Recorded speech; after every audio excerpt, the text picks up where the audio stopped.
Welcome back to SourceFedNERD. This episode is brought to you by the Van Nuys Tourism Company, the heart of the San Fernando Valley. Roll the clip. Van Nuys, answer the call. Excitement's waiting for you. Van Nuys, so much to savor. Eat corn sold on the street. More mayonnaise, please. Beautiful. So let's talk about the nerdy things. First off, you're gonna want to have to take a seat, Maude. Okay. I really hate being the bearer of bad news, but What? it looks like we're not getting a live-action sequel to a Ghostbusters movie. Oh God, I knew this was gonna happen. Somebody quick, give me 20 cc's of midichlorians. How dare you! I knew that'd work. Okay, we're good. Midichlorian. Got me. According to box office reports, Ghostbusters has only raked in roughly $180 million globally since its release back in July, which is not good. Apparently, Sony would have to have made $300 million to just break even on the film, which seems pretty unlikely at this point. Oops. Ghostbusters is expected to lose the studio roughly $70 million when all is said and done, even though Sony's president of worldwide distribution had shouted from the rooftops not too long ago, and I'm paraphrasing, there will be a damn Ghostbusters sequel, damn it, no matter what. That was a while ago, and we haven't heard anything since. Sony hasn't outright shut down the idea of a sequel, and it was rumored that our leading ladies have signed on for at least 2 more movies, so who knows? What we do know is that Sony and Ghost Corps, the Ghostbusters production house, are actively moving forward with the animated show Ecto-Force, which will be hitting small screens in 2018, as well as an animated movie in 2019. So the ghosts might not be totally dead. Or Ghosts are dead. the Busters. That's... They're alive and well. This is Sam's little opinion for just a second. I would just say let the franchise shy away from the public eye for a few years, they regroup, and come back with the animated series in like 5 years. I wouldn't be mad. Let's just give the GBs a break for just a second. The heebie-jeebies? The internet was too mean to them. Ooh, totally agree on that one. If you had to pick though, would you rather have an animated Ghostbusters movie or a sequel starring our new Ghostbusters? Let us know your preferences down below. Speaking of movies, finder.com.au Ozzy! sat down with the big wigs over at Bethesda and asked the question that many fans have been pondering. Will you ever adapt your video games into movies? No! They won't. Well, she's correct. The full interview with Pete Hines, the aforementioned bigwig at Bethesda, stated that it's a bit tricky when it comes to adapting video games to the big screen, no duh. Preach. Pete does bring up some valid points, but the biggest takeaway was there's a dream director. If said director wanted to adapt Elder Scrolls, and if they had a clear vision of the film, and if they were willing to work with Bethesda. That is a lot of ifs. Did you hear how many ifs that I just said? And we have to point every time I say if. Thank you very much. And 3, 2, 1, if. That director would be Peter Jackson.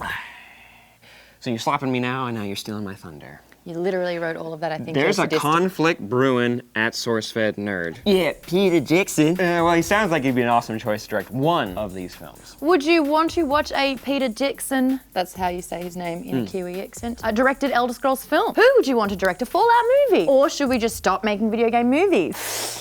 Let us know down below. And in more gaming and in more Sony news, Sony has made a big announcement about how they'll be making big announcements. They'll be holding a PlayStation-focused event on September 7 in the PlayStation Theatre in New York City. The invite doesn't say too much, just that Sony can't wait to share details with you about the PlayStation business. Ooh, theory. Is this where we'll see the PlayStation Neo, the next console to be released by Sony? Apparently dev kits for the Neo will be sent out to developers around the same time as this conference. The Neo has been 100% confirmed, but it is odd to me that they're putting on a big event to talk about it. I mean... Ooh, What? I know that tone. I know that tone. That's your tone. I know what's about to happen. What? You're about to rant, aren't you? Was it that obvious? Yeah. Okay, let's cut to a new segment. So Fandom Menace is something that we'll be doing when we want to explore a topic further and see how something affects us, the fans. I'm just pondering why Sony would fork out all the moolah to host this standalone event to discuss one console when there's a huge convention already in the US specifically for making announcements for hard and software coming to video games. You're talking about E3. Yes, I am. The dedicated trade fair that's been going on for like 21 years, used by many video game publishers and accessory manufacturers to introduce and advertise upcoming games and game-related merchandise. Thanks, Wikipedia. The very one. The same convention that Sony had a huge press conference at, which killed it this year, I might add. But could have easily used that platform to introduce the console since they're probably doing it right now, just 3 months later. Well, what if it wasn't ready? Shush with your logic, Sam. Okay. I do worry about the state of E3 and where it's heading. Years ago, it was the place for incredible mic drop announcements, literally game-changing games, spare no expense showcases, and even massive giveaways. Yes, you get a new Xbox. When's that happening again? There's been a huge shift in the last few years at E3 where it's not the be-all and end-all with gaming announcements. For starters, the shift I'm noticing is that so many of the big studios are taking their conferences off-site and outside of the actual E3 window, putting on their press conferences days before the convention even kicks off. Bethesda and EA held their conferences on a Sunday this year, much earlier than before, so who knows how much further it will continue to distance itself from the con, just in a bid to get in the first word. I totally understand the desire to showcase their wares first and then spend the convention using it for hands-on time. I'm just observing this shift the studios are taking more control over their presentations is all. Also worth noting that there are plenty of other gaming conventions around the world, the bigger being Tokyo Game Show and Gamescom in Germany, to name a few. But there are also a huge rise in individual studios making their own conventions, BlizzCon being a perfect example, which started 11 years ago. That is a long time ago. Blizzard has hardly any presence the rest of the year because once a year they set up their own huge event called BlizzCon, and that's where they showcase all their big drops. And with Sony starting a September showcase, I'm just wondering if this is a one-off to talk about one new console,